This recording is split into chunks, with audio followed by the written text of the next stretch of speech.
बिस्मिल्लाहिर्रहमानिर्रहीम अस्सलाम वालेकुम। Welcome back to our channel cook with Malaika.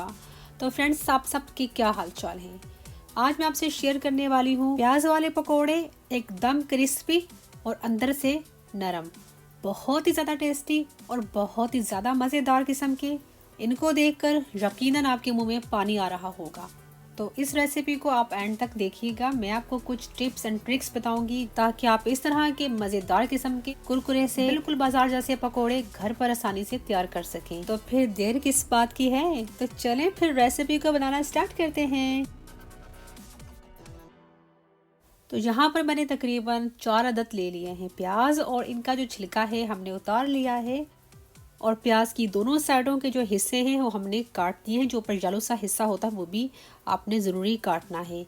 तो अभी हम प्याज को स्लाइस में काटेंगे। प्याज जो है हमने सिंपल तरीके से काट लेना है, जिस तरह हम नॉर्मल अपने खानों के लिए नॉर्मल हांडी के लिए प्याज काटते हैं वैसे ही हमने स्लाइस करना है। बस इतना सारा ख्याल रखना है कि ना ही इनके बहुत बारीक स्लाइस करने हैं, ना ही बहुत ज़्यादा मोटे करने हैं। जिस तरह आप देख रहे हैं वीडियो में, बस इस तरह हमने स्लाइस कर लेना है प्याज को।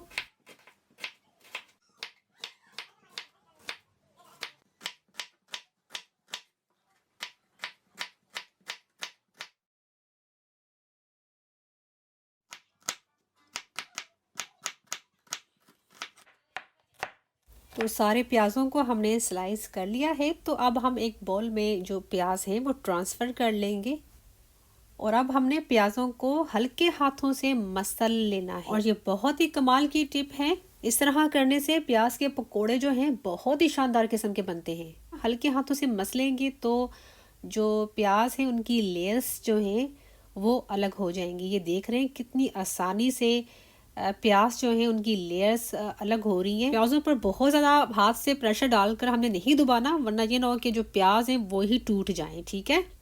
और ये देखिए माशाल्लाह माशाल्लाह सुबहान अल्लाह, प्याज का जो है ना एक एक लच्छा वो अलग हो चुका है। लुक देखें। और अब हम इसमें शामिल कर लेंगे 1 टीस्पून भरकर नमक या टेस्ट के मुताबिक, और 2 टेबल स्पून भरकर खुश्क धनिया मोटा मोटा कुटा हुआ, 1 टेबल स्पून कुटी हुई लाल मिर्चें, अगर आप चाहें तो लाल मिर्चों का पाउडर भी शामिल कर सकते हैं, 1 टीस्पून सफ़ेद साबित ज़ीरा, और 1 टीस्पून अजवाइन, 1 टेबल स्पून भरकर खुश्क मेथी, 1 टीस्पून हल्दी पाउडर। और अब हम इसमें शामिल कर लेंगे कटी हुई हरी मिर्चें और फ्रेश कटा हुआ हरा धनिया। आप जो हैं हरी मिर्चें उनकी मिकदार को अपने टेस्ट के मुताबिक ज़्यादा या कम कर सकते हैं। और अब दोबारा से हल्के हाथों से हमने मिक्स कर लेना है ताकि जितने भी स्पाइसेस हैं वो प्याज पर अच्छे से लग जाएं और अच्छे से मिक्स हो जाएं। और अब हल्का सा आप देख सकते हैं इसमें मॉइस्चर बनना शुरू हो गया है, और इसमें जो प्याज़ों का कुदरती पानी होता है वो इसमें काफ़ी हद तक आ चुका है। 1/4 टीस्पून बेकिंग सोडा, बहुत ज़्यादा नहीं डालना। और अब हम इसमें छना हुआ हमारा जो बेसन है वो ऐड करेंगे। 1 कप बेसन है तो मैं भी इसमें आधा डालूंगी। अच्छे से मिक्स कर लेंगे, और जो बाकी बेसन था वो भी हम शामिल कर लेंगे। एकदम हमने सारा बेसन नहीं ऐड करना, थोड़ा थोड़ा करके हम ऐड करेंगे। अभी हम इसमें पानी नहीं शामिल करेंगे क्योंकि प्याज़ों का अपना ही इतना मॉइस्चर है। अब इसमें जाएगा मेन सीक्रेट चावल का आटा, तकरीबन 1/3 कप है। थोड़ा सा पानी अब शामिल कर लेंगे। और ये देखिए इसका टेक्सचर हमें इस तरह चाहिए, बहुत लिक्विडी नहीं है। बेसन जो है प्याज़ों के साथ जुड़ा हुआ है। तो कढ़ाई में मैंने रख दिया है ऑयल को गर्म होने के लिए। हमने डीप फ्राई करना है पकोड़ों को, तो ऑयल जो है थोड़ा ज़्यादा ही जाएगा। ऑयल हमारा गर्म हो चुका है, तो अब हमने पकोड़ों को फ्राई कर लेना है। तो जो फ्लेम है उसको हमने ज़्यादा हाई नहीं रखना, मीन्स के मीडियम दरमियानी जो आंच होती है उस पर हमने फ्राई करना है। ये देखिए आप पकोड़ों का बैटर कितना ज़बरदस्त किस्म का बना है, ये देखें। और पकोड़ों को गोल्डन ब्राउन होने तक हम पका लेंगे। इतना भी हाई फ्लेम पर नहीं पकाना कि पकोड़े जो हैं आपके अंदर से कच्चे रहें और बाहर से जल जाएं।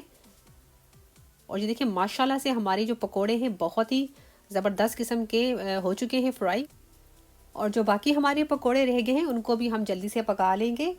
और जो बाज़ार से पकोड़े मिलते हैं वो क्या करते हैं कि जब बेसन बनाते हैं तो उसमें फूड कलर जो है ना थोड़ा सारा वो डाल देते हैं, जिससे उनकी जो पकोड़ों का कलर जो बहुत ज़्यादा ब्राइट होता है। तो हमने कलर के बगैर ही पकोड़ों को पकाया है। आप देख सकते हैं कितना ज़बरदस्त इनको कलर आया है। मेरी कोशिश होती है कि मैं आपको वो रेसिपीज़ दूँ जो नेचुरल तरीके से पकाई जाएं और उसमें कोई केमिकल हम ना ऐड करें। तो ये देखिए माशाल्लाह से कितने ही ज़बरदस्त पकोड़े हमारे बनकर रेडी हुए हैं, एकदम खस्ता। और आप इसका लुक देखिए, आपको देखने से अंदाज़ा हो रहा होगा। और इनके अंदर जो ना बिल्कुल भी ऑयल नहीं है। सम टाइम होता है कि जब पकोड़े बनाते हैं तो जो पकोड़े हैं ना बहुत ज़्यादा ऑयल एब्जॉर्ब कर लेते हैं। और ये जो पकोड़े हैं अंदर से सॉफ्ट, एकदम इनके अंदर मॉइस्चर है और बाहर से क्रिस्पी लग रहे हैं। माशाल्लाह से यकीन करें बहुत ज़्यादा टेस्टी बने हैं। आप इस रेसिपी को फॉलो करके बनाइएगा, यकीन करें आपके पकोड़े बहुत ही ज़्यादा मज़ेदार बनने वाले हैं। तो एंजॉय करें इसको अपने मेहमानों के साथ, शाम की चाय के साथ, अपनी पसंदीदा किसी भी चटनी के साथ डिप करके खाएं, मज़ा ही आ जाएगा। बहुत ही जल्द रमज़ान का मुबारक महीना शुरू होने वाला है, तो आप इस रेसिपी को ज़रूर ट्राई कीजिएगा। तो फ्रेंड्स, अगर आपको ये रेसिपी अच्छी लगे तो इसको लाइक, शेयर, हमारे चैनल को सब्सक्राइब ज़रूर कीजिएगा। तो रखिएगा अपना बहुत सारा ख्याल। मिलती हूँ आपसे नेक्स्ट रेसिपी में, तब तक अल्लाह हाफिज़।